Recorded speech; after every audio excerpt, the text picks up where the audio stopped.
manchette aujourd'hui, entrevue avec Yves Perron, député sortant de Berthier-Masquinongé. Donc bonjour, Chloé Lemont au pupitre pour ce bulletin d'information du 17 août sur les ondes de CTRB, votre télévision régionale et communautaire. Commençons le bulletin d'information avec une nouvelle politique. Donc comme mentionné en manchette, ça va être un entrevue avec Yves Perron. Les élections fédérales ont été déclenchées dimanche.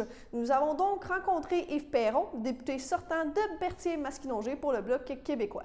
Il nous parle d'abord de sa nomination comme président de la campagne du Bloc. Ensuite, il nous parle des prochaines élections fédérales. On l'écoute. Bon, on va commencer tranquillement avec, vous avez été nommé président de la campagne du Bloc québécois la semaine passée. Ouais. Donc, pouvez-vous d'abord me dire en quoi ça consiste, cette nomination-là? En fait, vous savez que j'étais président du parti lors de la dernière campagne électorale. Je l'avais fait un peu de façon informelle. Donc, le chef a décidé de renouveler le mandat. Fait que c'est une belle preuve de confiance. J'ai accepté avec grand plaisir. Le rôle, essentiellement, c'est d'être la courroie de transmission, le lien entre les différents candidats dans les différentes circonscriptions et l'organisation politique qu'est le parti. Donc, avec des ajustements, s'assurer que tout le monde est au bon endroit, au bon moment. Et bien sûr, il y a aussi un aspect média qui vient avec ça quand il est des questions d'organisation de campagne. OK, parfait. Puis, qu'est-ce que ça représente pour vous d'être justement nommé à ce poste-là? Bien, comme je viens de le mentionner, c'est un bel honneur. Je considère que c'est une belle marque de confiance. J'étais très heureux quand Yves-François m'a demandé de répéter l'expérience et c'est avec grand plaisir que j'ai accepté. Là. Je pense que c'est un beau privilège. Les gens du caucus ont eu une réaction très positive aussi, donc c'est sûr que ça donne un petit pep avant le début de la campagne électorale de savoir apprécier de notre équipe dans le fond. Puis là, justement, les élections fédérales ont été lancées dimanche. Oui. Qu'en pensez-vous? Je ne sais pas si vous pouvez me répondre. Bien, ce qu'on en pense, c'est qu'on ne devrait pas être en élection. On a été élu il y a 22 mois seulement.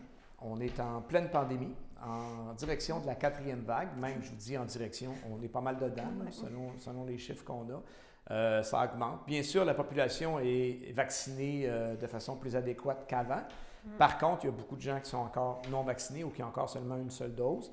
Et là, on va prendre, bien évidemment, plus de risques qu'on aurait pris si on avait continué à faire notre travail de parlementaire.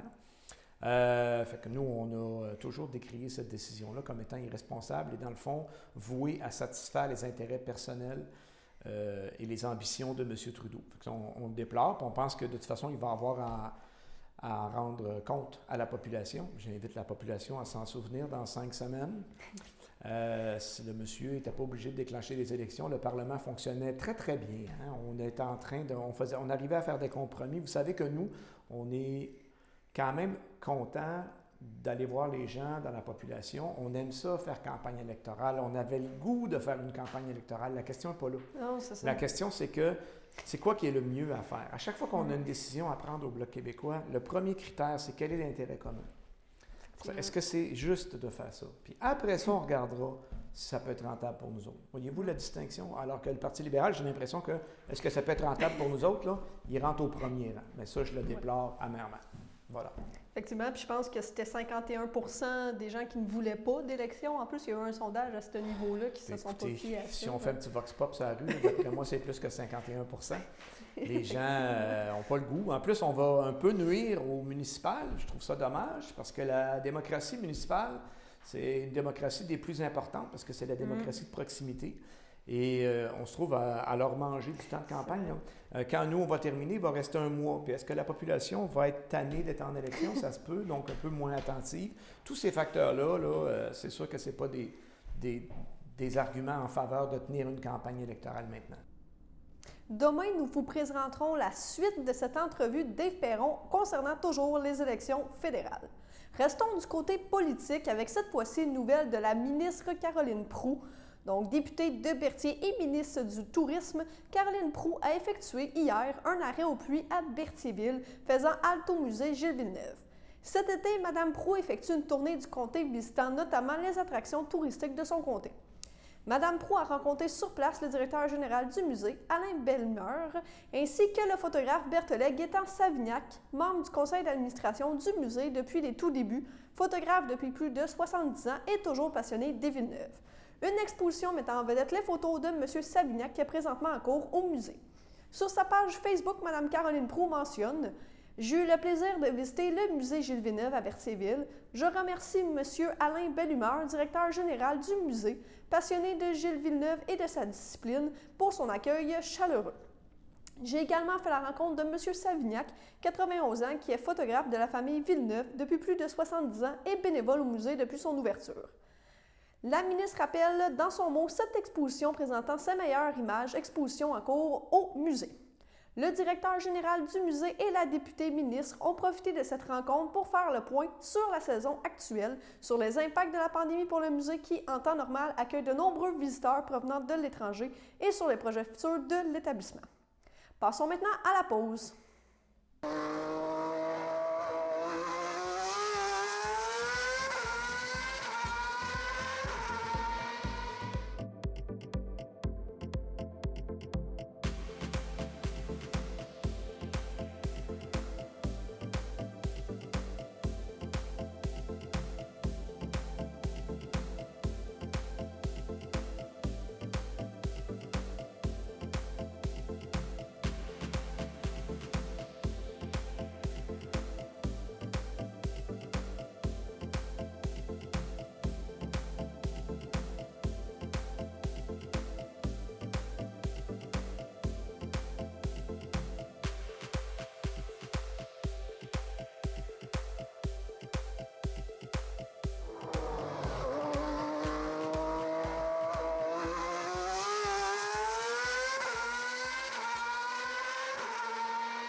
Valérie, c'est une belle petite fille qui a 5 ans, qui a une amputation congénitale au bras gauche. C'est une petite fille qui adore les sports, qui a besoin de bouger. Oui! L'idée du golf vient aussi de Mallory parce que c'est elle qui m'a proposé qu'elle voulait jouer. La prothèse de golf que Mallory a été défrayée par l'Association des amputés de guerre. Grâce à ma nouvelle prothèse, maintenant je peux jouer au golf.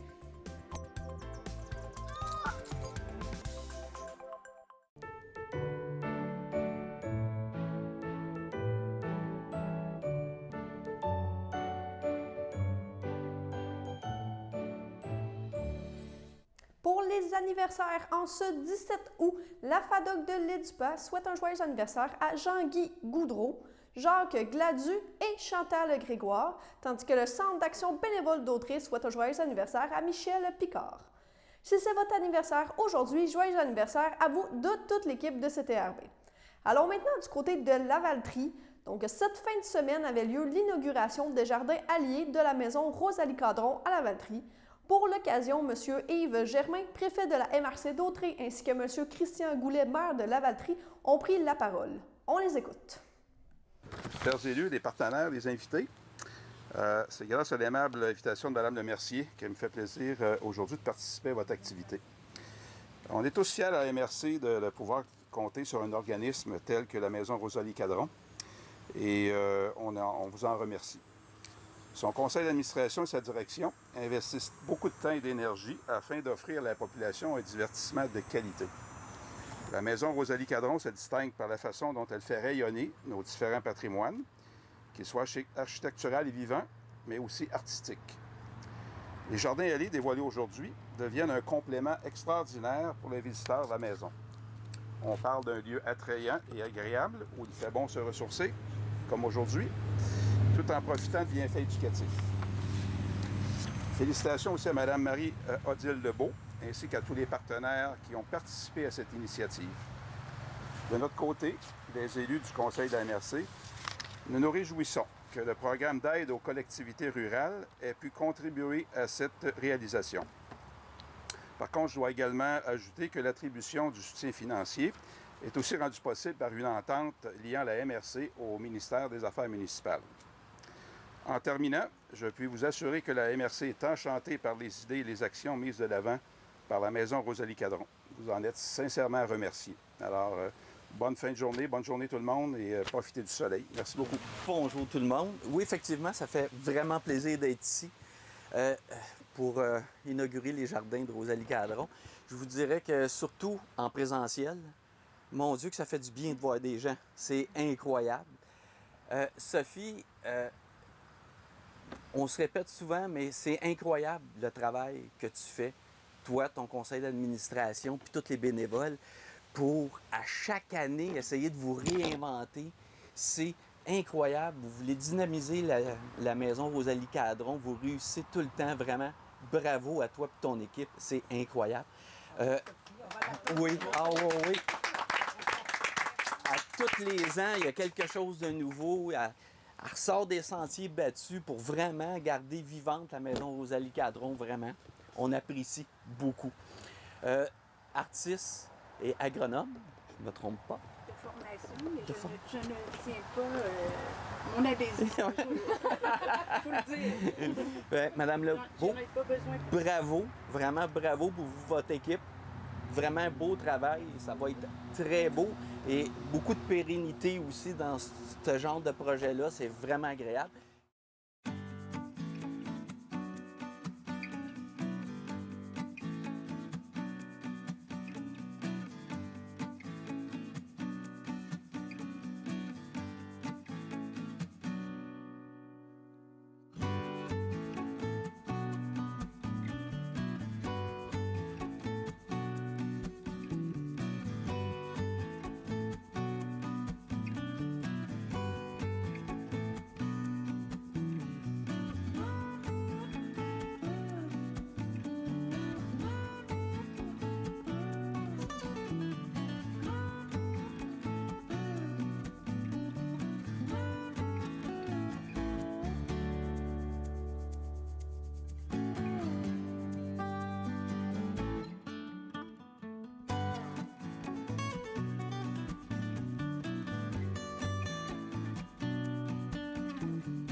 Hier, nous vous parlions de l'événement nommé Territoire et Solidarité, donc à Saint-Émilie de l'Énergie, qui a été organisé par Québec solidaire Berthier, qui s'est tenu le 14 août.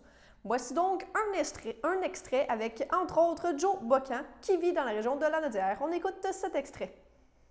Plus être capable d'avancer sans nous déconcentrer jamais, droit vers la vieillesse, droit vers la mort, pour que vous puissiez entretenir cette toxicomanie financière qui vous a bouffé le cœur et qui tente, à grand renfort de cynisme, de bouffer le nôtre. Mais non. Non. Le cœur est notre seul véritable luxe. Notre passion est la seule arme qui puisse faire face à votre ironie dégueulasse et à votre argent. Alors non, nous allons la garder serrée contre nous. Nous allons l'aiguiser, nous allons dessouler et nous allons nous en servir.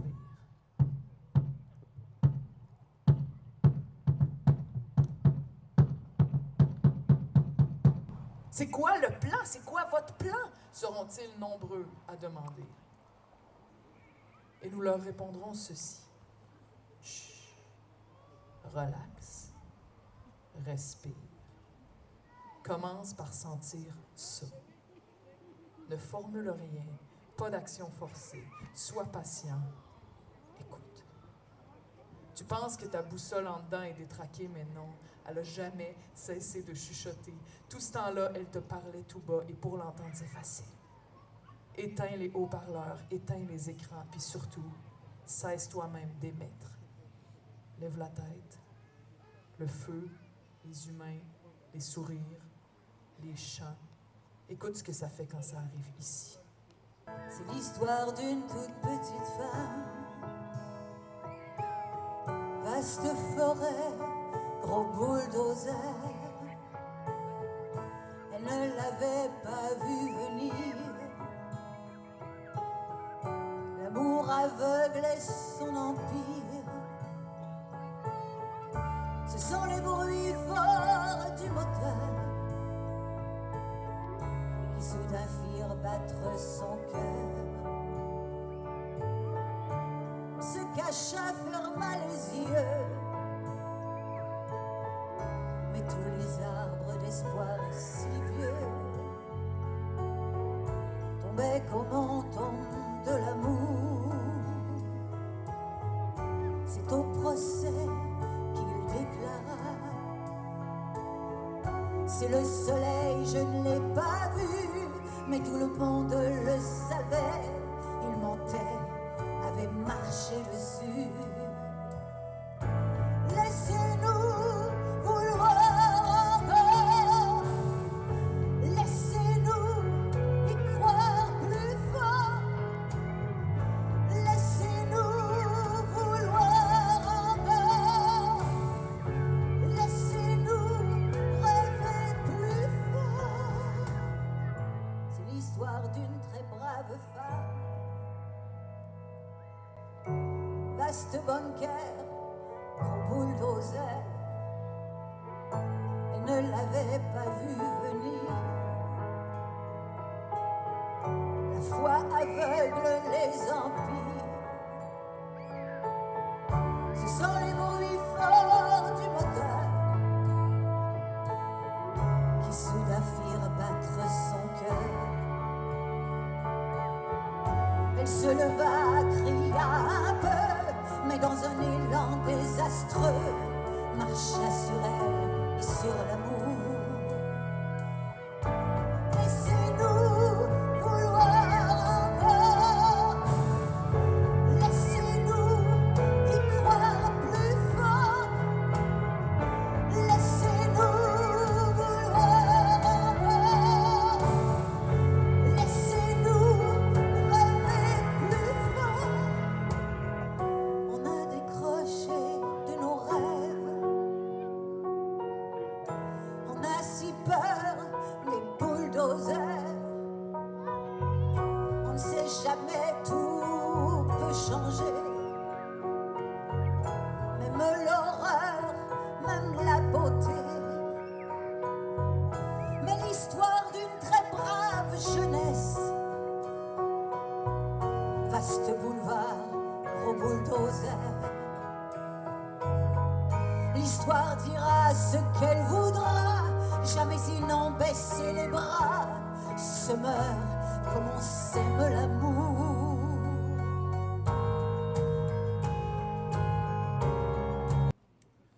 Le gris du clocher se confond à celui du ciel. Le pain gris dans son coin les regarde de loin. À bout de souffle, une fatigue oubliée refait surface. La job a appelé pendant que l'amour passait. La scène a été coupée. Un couple de canards malards est passé sous mon nez. Et voici maintenant le rat musqué qui traverse la rivière du Nord, tout près du centre-ville de la Sarre. La promenade du centenaire. Si l'on mettait le temps du plastique en musique, ça ferait une marche funèbre aux accords pathétiques. Sale temps sur la planète, le bordel est pogné. On a pollué l'air et le temps s'est détraqué. Un continent de plastique flotte dans l'océan. Au concours des polluants, le pétrole est gagnant. Les forêts partent en feu, les nappes phréatiques baissent, les mers montent et les territoires disparaissent. Les exilés climatiques se jettent sur les mers, cherchant de par le monde un avenir plus vert. Pendant 100 ans, on a fait un gros parti. Méchant lendemain de veille, on a presque tout détruit. Être accro au plastique nous fait vivre un calvaire. On infecte la terre, la mer, la chaîne alimentaire. L'auto-solo est une totale aberration. L'histoire et nos enfants nous jugeront sévèrement. Des rayons sauvagés, métissés serrés, échappés de la matrice, nous sommes le feu prométhéen. En somme, nous sommes les derniers humains. Vivons dans la joie contagieuse! Ouais! Sur un territoire, une terre sacrée qui n'appartient ni à nous, ni à personne. La nature qui reprend ses droits. Voilà ce que nous sommes! Yeah! Point numéro 2. Nos 3 seules revendications sont la vie avec un grand V! Ouais! La paix avec un grand P! Ouais! Et l'amour avec un grand A! Ouais! Donc, en d'autres mots, tout ce qu'aucune institution jamais ne nous offrira. C'est pourquoi, à présent, nos pourparlers se font directement avec l'univers! Ouais! Et nous refusons toute autre version aseptisée, rapetissée ou programmée de l'existence. C'était une période pas tout à fait normale. Ça se passait à Montréal. J'avais un gratouillement dans les amygdales. J'avais pas le goût d'aller à l'hôpital. Mais j'ai pogné un méchant moyen virus sur la banquette arrière de l'autobus. Me suis retrouvé au terminus avec le coronavirus. C'était dans la 139 qui circule sur le boulevard P9. Je m'en allais chez Faneuf. J'ai pogné la COVID-19. Donc, l'événement complet sera disponible sur nos ondes prochainement. Avant de passer à la pause, passons à une petite nouvelle concernant l'opération Bonne Mine qui revient. Voici donc un communiqué à ce sujet. Oui, en 2021, il y a encore des enfants qui ont besoin de petit déjeuner à l'école. Oui, en 2021, il faut continuer à les aider à réussir leur étude. C'est cette aide que la Société Saint-Vincent-de-Paul veut leur apporter. Pour cela, elle compte sur votre générosité. Des kiosques pour recevoir vos dons se tiendront les 19 et 20 août prochains chez Jean Coutu et chez Métro. Vous pouvez aussi verser des dons par virement Interac au SSVPB 623 à commercial-gmail.com dès aujourd'hui. Cette initiative de la Société Saint-Vincent-de-Paul est faite avec l'aide du groupe Notre-Aide en toute amitié. Des approches sont également faites auprès d'entreprises de Berthier et de la région immédiate pour qu'elles collaborent, elles aussi, à cette opération de réussite scolaire pour nos enfants. La Société Saint-Vincent-de-Paul vous remercie du fond du cœur pour votre générosité et pour votre implication pour l'avenir de vos enfants. Ils vous attendent donc avec joie les 19 et 20 août prochains chez Jean Coutu et chez Métro. Passons maintenant à la deuxième pause. Le samedi matin, dès 9h30, nos téléspectateurs sont invités au Super Bingo télévisé diffusé de nos studios de Berthierville. Depuis maintenant une vingtaine d'années, plusieurs adeptes de la télévision régionale se sont partagés un montant de 600 $ disponible chaque semaine lors de cette joute de bingo télévisé. Un animateur et 3 bénévoles se succèdent à la caméra dans le but de vous faire passer une petite heure agréable et payante le samedi matin. On peut se procurer les cartes de jeu chez les dépositaires autorisés participants, c'est-à-dire à Berthierville, le dépanneur Formule 1 rue Gilles Villeneuve, le marché IGA Extra sur la rue Gabrielle Brissette, le marché Métro rue Notre-Dame, la pharmacie Proxime rue Frontenac, le garage Pétroté sur la rue Gilles Villeneuve et à Saint-Ignace de Loyola, le marché Aldo rang Saint-Michel, le dépanneur Le Magasin Esso sur le chemin de la Traverse. C'est un rendez-vous tous les samedis matins à 9h30 sur les ondes de CTRB, votre télévision régionale et communautaire.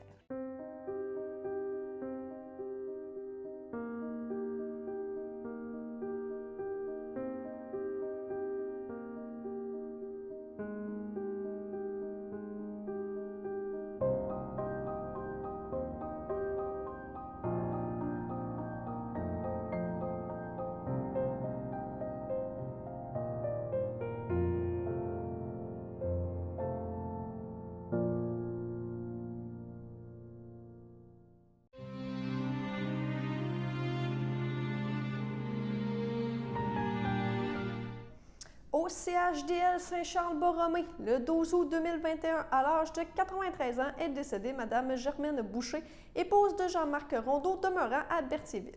Elle laissait dans le deuil, outre son époux, ses enfants, Christiane Rondeau, Jacques Laberge, Micheline Rondeau, Feu Richard Sarrazin, Denis Rondeau, Cécile Bloin, sa sœur, beau-frère et belle-sœur, Paulette Boucher, Feu Guettan Clermont, Florian Rondeau, Feu Lisette Baribeau, Gisèle Rondeau, Feu Ferdinand Moreau, ainsi que plusieurs neveux, nièces, autres parents et amis.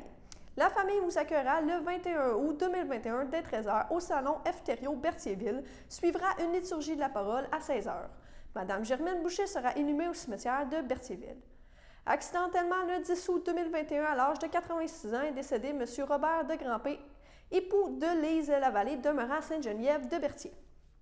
Il laisse dans le deuil, outre son épouse, ses enfants, Christian de Grandpré, Lynne Bellemare, François de Grandpré, Chantal Royer, Jocelyn de Grandpré, José Parent, Nathalie de Grandpré, Pierre Thériault, le papou de ses enfants et petits-enfants, Marie-Pascale, Yannick, Jean-Christophe, Arthur, Roxane, Adrien, Mérédith, Roxane, Elisa, Francis et Marguerite, ses arrière-petits-enfants, Charlotte, Émilie, Brittany, Anthony et Edune, sa sœur, Madame André de Grandpré, Bernard Larose, ses beaux-frères, belles-sœurs, Feu Jean-Guy Lavallée, d'Arquise, Ostigui, Odette Lavallée, Jacques Clément, Feu Nicole Lavallée Bergeron, Louis-René Bergeron, Dominique Lavallée, ainsi que plusieurs neveux, nièces, autres parents et amis. La famille accueillera parents et amis le samedi 4 septembre 2021, dès midi, au complexe funéraire F. Thériault de Berthierville. Suivra une liturgie en la chapelle du complexe à 2 heures. La famille demande aux personnes souhaitant venir leur offrir leur condoléances d'avoir la double vaccination.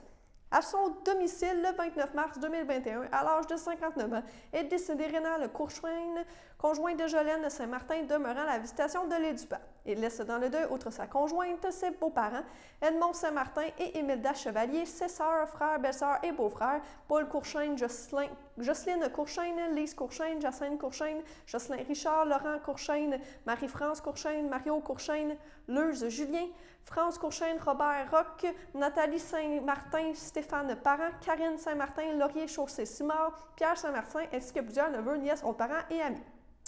Un merci au CLC de Berthier pour les bons soins à domicile prodigués à M. Courchaine. L'accueil au public sera le samedi 28 août dès 9h au complexe funéraire F. Thériault, Berthierville. Suivra une liturgie de la parole en la chapelle du complexe à 11h en privé. Au nom de CTRB et de tous ses employés, nous souhaitons nos plus sincères sympathies aux familles éprouvées. Passons maintenant à la météo.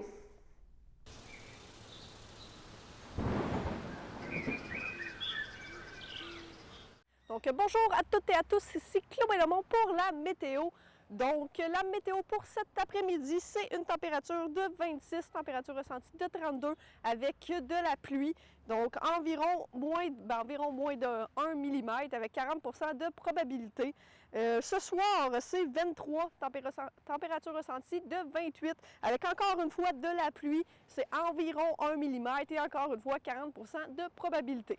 Pour cette nuit, c'est 20 degrés, 22 ressentis, encore de la pluie. Là, c'est 60 et environ 1 mm de pluie. Ensuite, pour demain, donc mercredi matin, c'est 21, température ressentie de 25. C'est possibilité d'orage, 40 de probabilité de pluie, moins de 1 mm. Ensuite, demain après-midi, 28, température ressentie de 36, donc on repart dans l'humidité et les chaleurs. Donc encore là, c'est 40 de probabilité et environ moins de 1 mm de pluie.